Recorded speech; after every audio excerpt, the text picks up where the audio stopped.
ഉത്തരേന്ത്യയിലെ പരാജയം എങ്ങനെ എന്നത് അന്വേഷിക്കുന്നതിന് മുമ്പേ അഖിലേഷ് യാദവ് പറഞ്ഞിട്ടുണ്ട്, ഞങ്ങൾ തന്നെ വിജയിക്കും, ഇന്ത്യ മുന്നണി തന്നെ വിജയിക്കുമെന്ന്.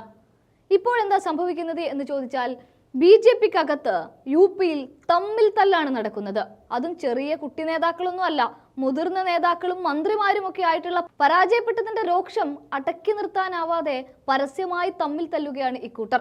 UP-യിൽ സമാജ്വാദി പാർട്ടിക്ക് വോട്ട് പിടിച്ചത് BJP നേതാക്കളാണ് എന്നാണ് ഇപ്പോൾ പുറത്തു വരുന്ന വാർത്ത. പടിഞ്ഞാറൻ ഉത്തർപ്രദേശിൽ പാർട്ടിക്ക് നേരിട്ട പരാജയത്തിൽ മുതിർന്ന നേതാക്കളായ സഞ്ജീവ് ബല്യാനും സംഗീത് സോമും തമ്മിലുള്ള പോര് പരസ്യമായി മാറുകയാണ് ഇതോടെ. മുസഫർ നഗർ സീറ്റിൽ മത്സരിച്ച ബല്യാൻ ഇത്തവണ സമാജ്വാദി പാർട്ടി നേതാവ് ഹരേന്ദ്ര സിംഗ് മാലിക്കിനോട് തോൽക്കുക കൂടി ചെയ്തു. മണ്ഡലത്തിൽ നിന്നും 2 തവണ ലോക്സഭയിലെത്തിയ ജാട്ട് നേതാവായ ബല്യാൻ രണ്ടാം നരേന്ദ്രമോദി സർക്കാരിൽ മന്ത്രി കൂടിയായിരുന്നു.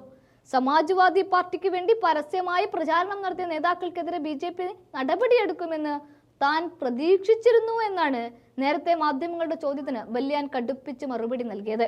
അഥവാ സമാജ്വാദി പാർട്ടിക്ക് വേണ്ടി BJP നേതാക്കൾ പരസ്യമായിട്ട് പോലും രംഗത്തിറങ്ങി എന്നാണ് അദ്ദേഹം പറയുന്നത്. പേര് പരാമർശിക്കാതെ ആയിരുന്നു വിമർശനമെങ്കിലും രാജ്പുത് നേതാവ് കൂടിയായ സംഗീത് സോം ഉന്നം മനസ്സിലാക്കിക്കൊണ്ട് തിരിച്ചടിക്കുകയാണ് ഉണ്ടായത്. താൻ ആത്മസമർപ്പണമുള്ള പ്രവർത്തകനാണെന്നും താമര ചിഹ്നത്തിന് വേണ്ടി മാത്രമാണ് പ്രവർത്തിച്ചത്, മറിച്ച് ഒരു പ്രത്യേക വ്യക്തിക്ക് വേണ്ടിയല്ല എന്നും സോം മറുപടി നൽകുകയാണ്.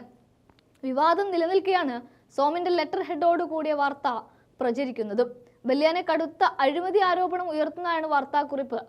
കേന്ദ്രമന്ത്രിയായിരിക്കെ ബല്യാൻ വൻ തുക വിദേശത്ത് നിക്ഷേപിച്ചിട്ടുണ്ട് എന്നും ആരോപണമുണ്ട്. സഞ്ജീവ് ഷെഹ്റാവത്ത് സഹായത്തോടെ ഓസ്ട്രേലിയയിൽ ഭൂമി വാങ്ങിയതിനെ കുറിച്ചും കുറിപ്പിൽ പരാമർശിക്കുകയും ചെയ്യുന്നുണ്ട്.